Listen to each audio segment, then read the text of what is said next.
Según Francis Hitching, en el Atlas Mundial de los Misterios, las líneas de Nazca son para él la mayor obra de arte en el mundo. Estos masivos geoglifos aparecieron en el desierto de Nazca, a 1295 kilómetros cuadrados en la meseta este de Perú. Grabados en el suelo aparecen gigantes colibríes, peces, monos, serpientes, lagartos, insectos y llamas, irradiando líneas rectas, algunas kilométricas, siendo la más grande de estas figuras de 275 metros de largo. Estas líneas tuvieron escasa notoriedad a ras del suelo y pasaron desapercibidas durante varios años, hasta que fueron vistas desde el aire en 1939, cuando un avión sobrevolaba la zona. Este compilado de líneas, compuestas por varios cientos de figuras que abarcan desde diseños tan simples como líneas hasta complejas figuras zoomorfas, fitomorfas y geométricas que aparecen trazadas sobre la superficie terrestre, han dejado perplejos a científicos e investigadores, ya que éstas continúan siendo un fascinante enigma y todavía no se conoce cómo se construyeron o por qué propósito. El primero que reconoció las figuras en 1930 fue el Dr. Paul Kosok, un argónomo de la Universidad de Long Island. Él constató por qué estos dibujos antes no habían sido apreciables, y lo hizo después de retirar la fina capa de gravilla marrón que había en las líneas, dándose cuenta de que tenían muy poca profundidad, logrando así que a pocos metros la línea parezca invisible, pero estando lejos o en el aire, la línea débil era más clara o evidente. En 1946, Kosok pasó sus notas de investigación a la doctora Reiche, quien tenía un especial interés por los emplazamientos antiguos. Esta doctora pasaría los siguientes 25 años estudiando las líneas, grabando las dimensiones exactas de cada figura y llegando a ser toda una autoridad en la materia. Sin embargo, siguió sin saber cómo fueron creadas. Según la opinión de la doctora Reiche, las líneas eran un calendario astronómico que indicaba el nacimiento de importantes estrellas y acontecimientos planetarios como los solsticios de sol. Sin embargo, el astrónomo Gerald Caulkins no encontró evidencia de esto cuando examinó las líneas en 1972. Casi todos los dibujos fueron hechos en la superficie llana. Solo hay unos pocos en las laderas de las colinas. Además, todas las figuras que se sitúan en las laderas representan a hombres, algunos coronados por 3 o 4 líneas verticales, que quizás representen las plumas de un tocado ceremonial. Las figuras de las laderas aparecen menos definidas que las del desierto, quizás porque las piedras que han rodado por la ladera han borrado los detalles. Más de 30 son los geoglifos hasta hoy encontrados en las pampas de Nazca. Los dibujos son menores en cantidad comparados con los diseños geométricos que consisten en cientos y cientos de líneas, triángulos y cuadrángulos, que ocupan grandes extensiones de terreno. Su técnica de construcción fue cuidadosa, mediante la que los topógrafos del pasado llevaron las líneas a cerros y barrancos sin desviarse de su dirección original. Además, la profundidad de las líneas nunca excede de 30 centímetros, y algunas son simples rasguños en la superficie, pero aún así pueden ser reconocidas cuando el sol está bajo y el relieve se acentúa. En la pseudoarqueología, el escritor suizo Erich von Däniken las dio a conocer en 1968, en su libro Recuerdos del Futuro, que en ediciones posteriores se llamó Carrozas de los Dioses, libro del cual vendió millones de ejemplares. Erich von Däniken consideraba a estas líneas una de las pruebas de que el hombre había recibido en la antigüedad la visita de seres extraterrestres que habían influido en la historia. Según esta particular visión del pasado, Nazca era un complejo para el aterrizaje de las naves de unos visitantes que el ser humano había después convertido en dioses.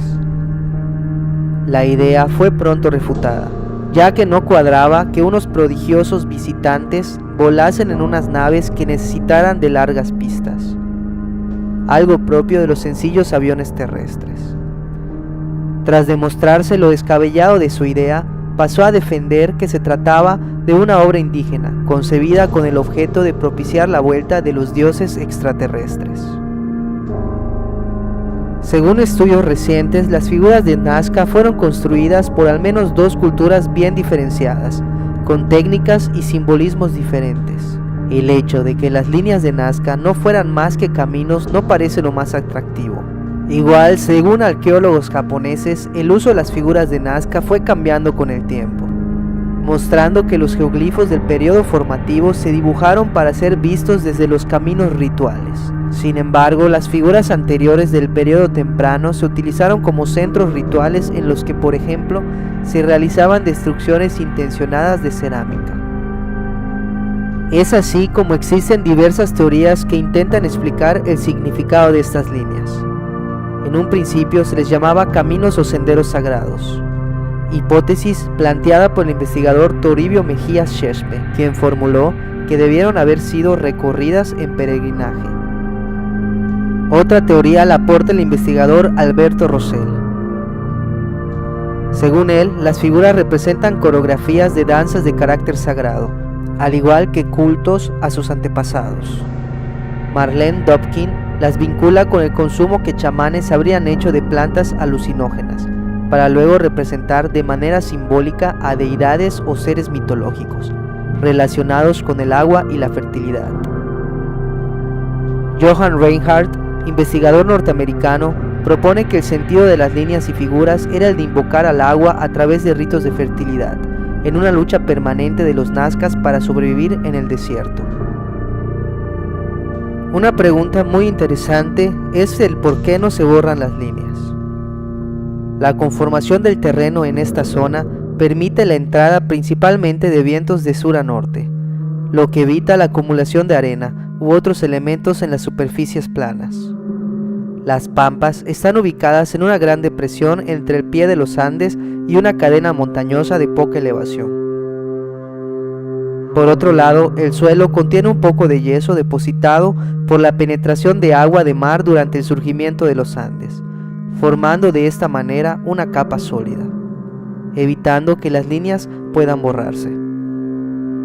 Sobrevolar las líneas de Nazca es una experiencia de esas que no se olvida, aunque es una decisión difícil de tomar. Los vuelos que sobrevuelan Nazca tienen una historia negra a sus espaldas, y es que ya hace una década los accidentes sucedieron con demasiada frecuencia. Nazca se cobró muchas víctimas, y los problemas con las avionetas se convirtieron en algo más común de lo deseado, sobre todo turísticamente hablando. Sin embargo, hoy todo ha cambiado. Los controles y los requisitos de las compañías exigen altos niveles de seguridad y los vuelos sobre las líneas de Nazca han conseguido limpiar esta fama. Se han oído teorías de todo tipo, incluso de quienes le quitan mérito a los Nazca y se lo otorgan a los extraterrestres. La verdad es que nada está claro, pero de un modo u otro, fuera una cultura precolombina o unos parientes lejanos, la importancia de las líneas de Nazca es tal que el Comité de la UNESCO las declaró Patrimonio de la Humanidad en 1994. Todo es confuso. ¿Cómo es posible que tantos siglos atrás se pudieran dibujar unas figuras tan perfectas y de semejante tamaño que solo se puedan divisar desde el aire? ¿Por qué fueron entonces construidas las líneas de Nazca? Es una cuestión que permanece sin respuesta. Cualquiera que sea el verdadero propósito, las líneas de Nazca siguen siendo una de las maravillas del mundo, una obra de arte a la vez que es igual una suprema hazaña de ingeniería. El por qué se construyeron sigue siendo una incógnita. Podría ser ofrendas a los dioses, un calendario, centros de adoración, líneas rituales, un centro astronómico. La verdad es que las hipótesis son muchas y todas son válidas, hasta la de ser incluso un mapa extraterrestre. ¿Por qué no? El caso es que las investigaciones no terminan nunca de alcanzar una única conclusión. Las líneas de Nazca son un símbolo inconfundible de Perú, un misterio con siglos de historia, que aún hoy sigue sin resolver. ¿Por qué están ahí? ¿Qué significado tienen? ¿Cuál era su función? ¿Cuántos años tienen? ¿Fueron realmente los Nazca quienes la hicieron? ¿Tú qué piensas?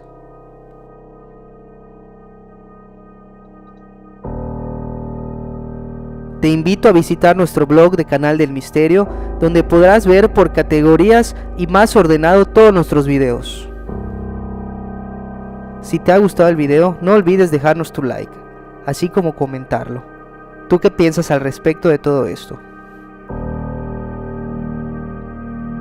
No olvides pasar por nuestras redes sociales.